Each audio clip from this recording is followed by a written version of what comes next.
Hi, and welcome back to Scratch. Today, we're going to make gingerbread cookies. If you'd like to support the channel, please like and share this recipe. For the cookies, we'll need 1 egg, 3½ cups of flour, 3/4 cups of sugar, 2/3 of a cup of molasses, a 1/2 cup of butter, a tablespoon of ginger, a tablespoon of cinnamon, a teaspoon of vanilla extract, a teaspoon of baking soda, a 1/2 teaspoon of salt, a 1/2 teaspoon of allspice, and a 1/2 teaspoon of ground cloves. For the icing, we'll need 2 cups of powdered sugar, a 1/4 cup of 1/2 or whole milk, and 2 teaspoons of vanilla extract.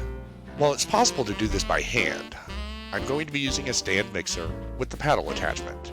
We'll start by creaming together our 1/2 cup of butter and 3/4 cups of sugar on low speed for about a minute. Scraping down the sides is necessary. Then we'll add our egg, 2/3 of a cup of molasses, and teaspoon of vanilla, and increase the speed to medium until well combined, about another minute.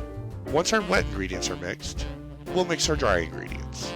We'll spoon and level 3½ cups of flour, and then whisk in our tablespoon of ginger, tablespoon of cinnamon, teaspoon of baking soda, and 1/2 teaspoon each of salt, ground cloves, and allspice. Then we'll add these to our wet ingredients, about a 1/2 cup at a time, and mix on low speed until our dough comes together. Stirring in the dry ingredients with a spatula before mixing prevents it from splattering. Once we finish mixing our cookie dough, we'll split it in half and press each half into a 1-inch thick disc using plastic wrap. Then, we'll allow it to chill in the refrigerator for at least an hour. While our dough is chilling, we'll preheat our oven to 350 degrees Fahrenheit. Next, we'll roll out our chilled cookie dough to 1/8 of an inch thick on a lightly floured work surface and cut out our cookies. Then we'll place them on a baking sheet about 1 inch apart.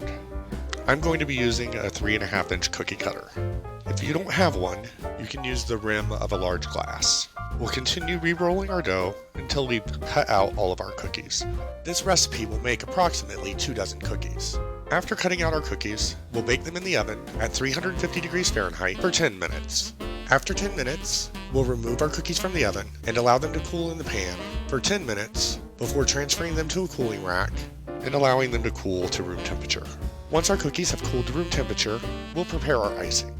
We'll dissolve 2 cups of powdered sugar with a 1/4 cup of 1/2 or whole milk and 2 teaspoons of vanilla extract, and transfer it to an icing bag or squeeze bottle, and decorate our cookies. I'm not a very good artist, so I'm just going to do squiggly lines. You can serve these immediately or allow the icing to harden overnight. And remember, if you like the content, please subscribe.